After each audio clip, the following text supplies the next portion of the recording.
The Iowa scientist, credited with agriculture's green revolution, now has a permanent home in the U.S. Capitol. Lawmakers unveiled a statue of Norman Borlaug on what would have been his 100th birthday. ABC 5's Abraham Sweet is in our nation's capital to cover it. It was perhaps the greatest moment for Iowa in our nation's capital since the inauguration of Herbert Hoover.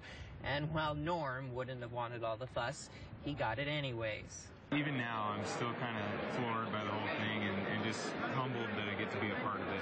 After years of planning, still some nervous jitters before the big reveal for sculptor Ben Victor. I hope I'm up to the task. You know, I hope when they unveil the piece that everybody's happy.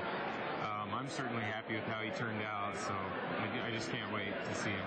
But before Norm arrived, a whole lot of pomp and circumstance. Iowans saluting another who somehow was able to feed millions around the world. Today, in the modern laboratories and seed labs, we have all kinds of technology.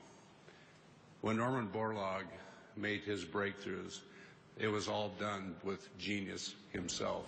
Iowa lawmakers came with a message. Make sure this is not the last time we talk about Dr. Borlaug. We need to remember that Norman Borlaug's legacy will not be determined just by what he did during his brief time on Earth. It will be determined by what we do together to expand his vision of stewardship toward this planet and the people who live on it. And then with a whole lot of fanfare, the veil dropped, proving that even a good old Iowa farm boy can make it big.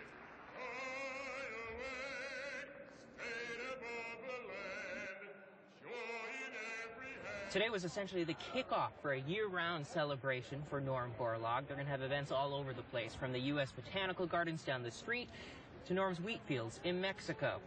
In Washington, Abraham Sweet, ABC 5 News. Thanks, Abraham.